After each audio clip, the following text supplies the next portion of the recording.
Bueno, cambiamos de ámbito hacia frío y viento, así que estamos bajo techo. Vamos a pasar ahora a otro tipo de herramientas un poco más duras, más pesadas, pero que a veces son el último recurso y las tenemos que usar o tener en cuenta por lo menos. Este tipo de tornitos pequeños son útiles, vienen como un montón de herramientas de corte, de perforación, de discos.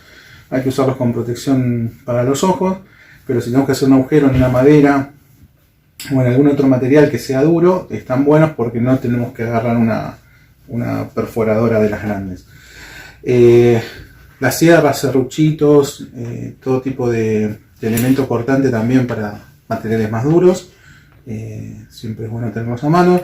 Pinceles, ¿sí? Los pinceles nos ayudan más allá de pintar o de dar alguna terminación a algún material, también con los pegamentos, ¿sí? Los podemos utilizar para esparcirlos. Con algunos pinceles más finitos, pegar cosas con más detalle. Después pasamos, si no tenemos este tipo de artefactos como el Dremel o una perforadora, con las mechas y con unos manguitos de madera podemos lograr hacer los orificios que necesitemos sin problemas. ¿Sí? Los podemos hacer a mano, cuesta más, pero no es necesario tener este tipo de herramientas. Y bueno, las mechas les aconsejo que usen siempre las de madera, que son estas que tienen una, no sé si se llega a ver, una punta en el centro que ayuda a marcar y a comenzar el agujero, y después dándole vueltas podemos perforar. Si utilizamos algún tipo de material duro, a veces necesitamos limarlo o lijarlo, limas de uña, una lima normal de hierro, o las de cerrajero, que son estas, que tienen diferente forma, ¿sí? Que también a veces son muy útiles. Esto, bueno, ya es algo un poco más de precisión. Bueno, vamos a hablar ahora sí de los materiales, ¿sí? Vamos a empezar por los papeles, cartones, cartulinas, hojas. Bueno, acá hay una serie de separadores, ¿sí? Que son como unas cartulinas gruesas de color. Haciendo las maquetas con estos materiales ya podemos elegir el color y tener la terminación sin tener que después que pintar para dar un acabado, ¿sí? Nos puede servir para eso. No tienen rigidez casi, ¿sí? Son muy blanditas, o sea, es muy difícil armar algo grande con esto, pero para algunas cosas de detalle sí se pueden utilizar, o se pueden utilizar para revestir. Por ejemplo, nosotros si arman algo en cartón, después pueden forrarlo en cartón o en cartulina de color según les convenga, ¿sí? Esto es lo que les decía que van a cortar con tijera. Yo les digo que siempre es mejor la trincheta, es mucho más precisa. Después pasamos a los cartones. Está el cartón gris, que es el más utilizado para hacer maquetas. El cartón Passepartout, que es este tipo de cartón que está texturado por un lado y por el otro lado es liso. Se usa para enmarcar cuadros. Y el cartón gris, si no lo compran, pues en las librerías viene de varios espesores, ¿sí? De 1 milímetro, 1,5 milímetros, 2 milímetros. También lo pueden encontrar en los fondos de los blocs de hojas, es cartón gris, ¿sí? Este ven, es mucho más finito que el cartón de 2 milímetros que tengo acá. Pueden utilizar también las tapas de algunas agendas o cuadernos, también es cartón, ¿sí? Estos son bastante rígidos, estos son buenos para hacer algún tipo de base. Las tapas de carpeta, también es un cartón duro, ¿sí? Bastante rígido.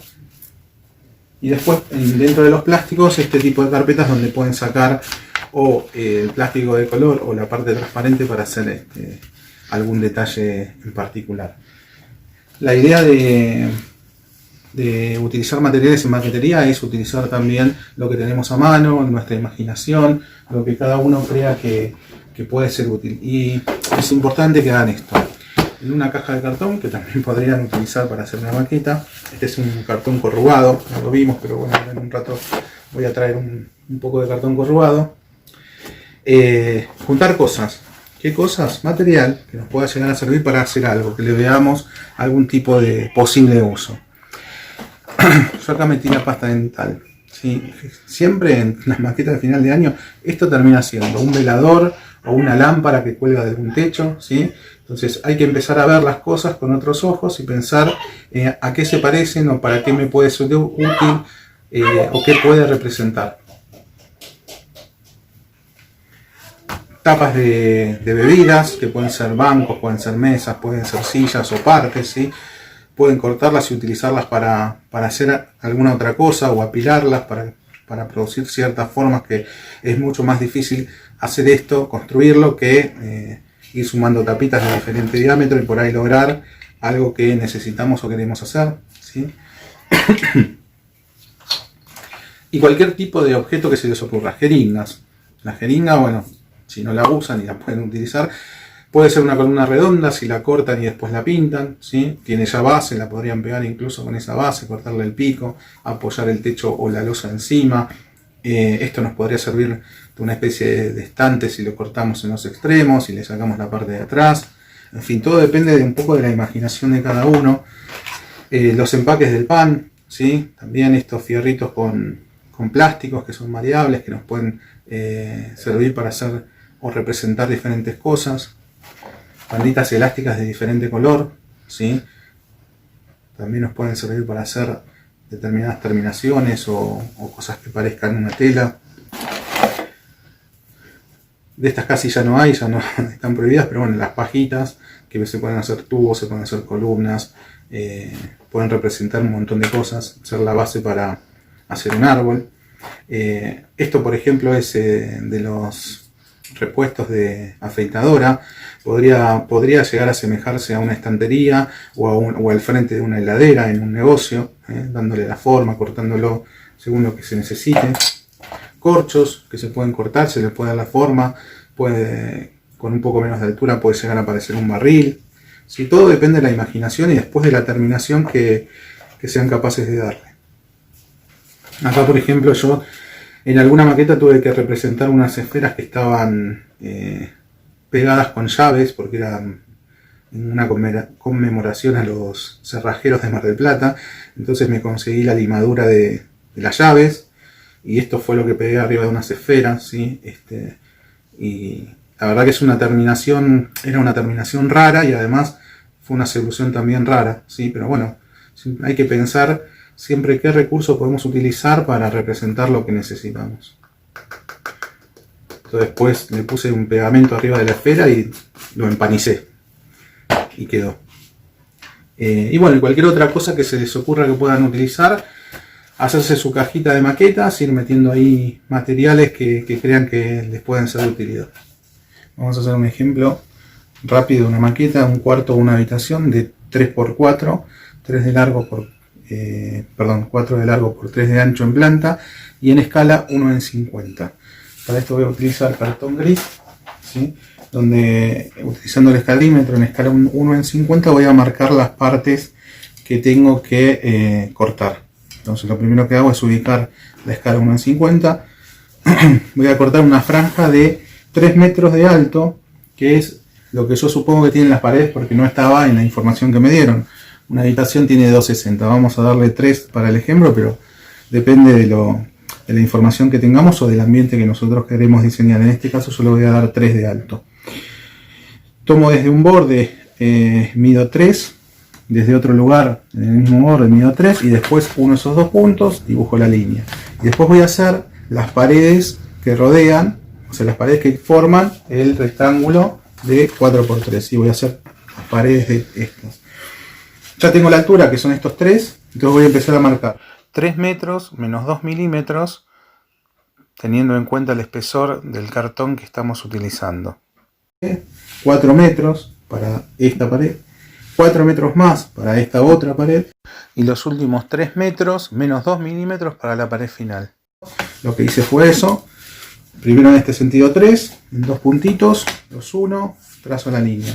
Y después a partir de uno de los lados, 3 metros, marco con la escuadra, o marco 3 metros también acá, y uno las líneas, otra vez 4, otra vez 4, otra vez 3, y con la escuadra voy haciendo las líneas que necesito. Yo ya tengo las 4 caras para hacer la habitación.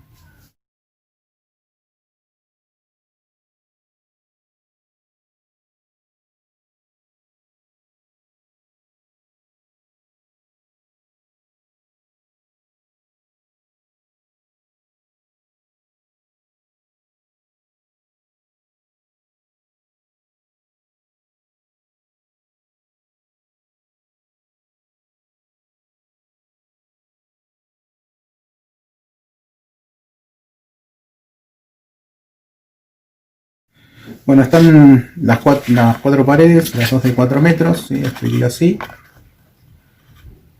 Y esta sería el frente. Vamos a dibujar una puerta y una ventana. Vamos a dibujar la puerta acá. Vamos a dibujar la ventana en uno de los laterales, ¿sí? Para eso tengo que saber las medidas. En la pared de 3 metros voy a tomar el punto medio, siempre en escala 1 en 50, porque la maqueta es 1 en 50, el punto medio. Y después voy a dibujar una puerta de un ancho de 90. Marco y marco, utilizando la escuadra y el escablímetro. Marco 2 metros de alto, que es lo que habitualmente tiene una puerta. Marco los 2 metros, trazo la línea, trazo otra línea que es el ancho de los 90, y donde había marcado los 2 metros, también con la escuadra hago la parte de arriba, y así queda el dibujo de la puerta.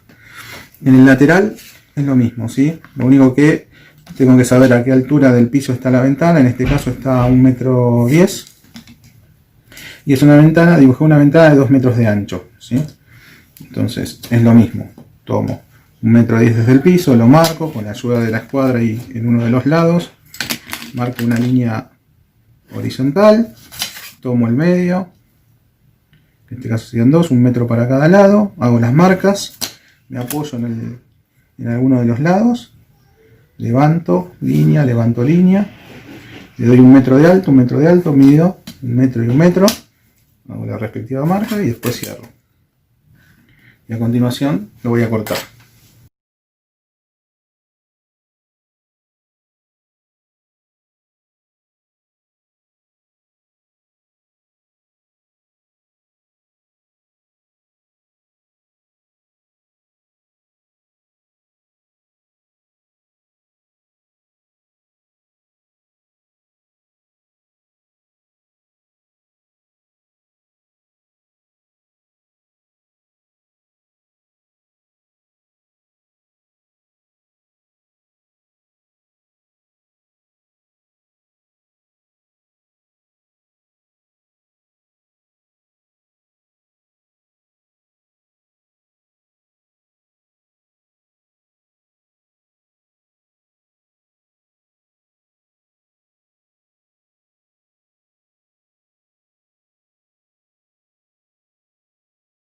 Bueno, y así queda el modelo armado, pegado, ¿sí? Siempre pegando por la arista, viene en el borde lo más prolijo posible.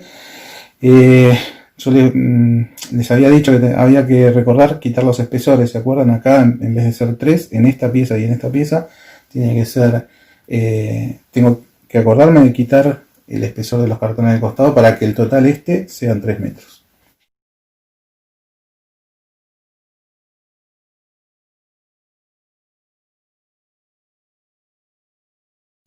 Bueno, nuestro modelo ya está terminado, le faltaría el techo, le faltaría un montón de cosas, pero el siguiente paso sería hacerle una base. Es muy importante el tema de la base, ¿sí? Tiene que ser un soporte lo suficientemente rígido para que no se doble cuando la transportamos o cuando la dejamos en algún lugar. En general, tienden a utilizar un pedazo de cartón, el más grueso que tienen, y pegarla encima, ¿sí? Pero esto con el tiempo se dobla, se flexa. Yo siempre intento hacer la base con alguna madera finita, más rígida que el cartón, pegarle el cartón encima, cortarlo y pegarlo con Poxirran y utilizar eso de base. Este sándwich así es mucho más resistente que solamente el cartón. Puede ser un tergopol finito, puede ser un foam board, que es otro material que es como un tergopol que viene con dos caras, con una especie de cartón, que es muy livianito pero es muy rígido, que sirve perfectamente para hacer este tipo de bases. O pegar dos cartones, ¿sí? El problema es que cuando uno pega dos cartones hace esto, o sea, se dobla. Por eso recomiendo pegar siempre 3 cartones y no 2. Y es muy importante cuando pongan el Poxirran en un cartón, pongan el pegamento en un sentido y en el siguiente cartón lo pongan en el otro, así, cruzado. Eso evita que el cartón después tome estas formas. Bueno, vamos a hablar un poco de la escala. Nosotros utilizamos el sistema métrico decimal. Representé acá más o menos un cuadrado 1 metro por 1 metro, ¿sí? Para que tengan idea del tamaño de lo que estamos hablando cuando hablamos de 1 metro. Y acá en esta hoja está la representación de ese mismo cuadrado en diferentes escalas, ¿sí? Nosotros, como les decía, utilizamos el metro como medida base. O sea, si yo tomo una cinta métrica, esto es un metro, ¿sí? Aproximadamente. No, aproximadamente no, es un metro, ¿sí? Cuando paso de escala, lo único que hago es que este metro, que está dividido en 100 partes, cada una de esas partes es 1 centímetro, en vez de dividirlo en 100 partes, lo divido en 20 partes, en 25 partes, en 50 partes, en 75 partes o en 100 partes, ¿sí? ¿Qué quiere decir? Que, por ejemplo, en 1 en 100, un metro es 1 centímetro, ¿sí? Si yo al mismo metro, en vez de dividirlo en 100 partes para que sea un centímetro, lo divido en 20 partes, quiere decir que lo tendría que estar dividiendo en cada 5 centímetros. O sea, cada 5 centímetros sería un metro. Por eso se llama 1 en 20, porque estaría dividiendo este metro en 20 partes. Si lo divido en 10 partes, sería 1 en 10 y un metro serían 10 centímetros. Las escalas intermedias, como por ejemplo 1 en 75, 1 en 50 y 1 en 25, son más difíciles. Por eso existen los escalímetros, que son este tipo de reglas, ¿sí? Que tienen las escalas. Entonces, acá 1 en 100, cada centímetro es un metro, ahí está marcado el metro, y es este ejemplo, es el primer ejemplo, responde a nuestro sistema métrico, ¿sí? En vez de utilizar el metro entero, utilizamos 1 centímetro como 1 metro. En 1 en 75, ya la división es más difícil, pero lo único que se hace es dividir el metro en 75 partes, que vendría a ser esta medida, ¿sí? Ahí está marcado también 1 metro. Si yo tomo esta medida en centímetros, sería más o menos 1 centímetro con 2,5 milímetros. Por eso es más difícil. Pues 1 en 50 dividido al metro en 50 partes, que serían 2 centímetros, 1 metro, ¿sí? Si yo tomo este lado, que acá me dice 1 metro, en escala 1 en 50, lo tomo en centímetros para utilizar una escala que yo conozco, son 2 centímetros. Lo mismo ocurre con 1 en 25, ¿sí? Acá en el escalímetro busco la escala 1 en 25, este es el metro, lo represento, y si quiero saber cuánto mide en nuestro sistema métrico, tomo ese lado y mide 4 centímetros, ¿sí? ¿Por qué mide 4 centímetros? Porque al metro lo dividí en 25 partes. Eso me dice que cada metro mide 4 centímetros. Y la escala es 1 en 25. Acuérdense siempre, el número de atrás es la cantidad de veces que yo parto al metro.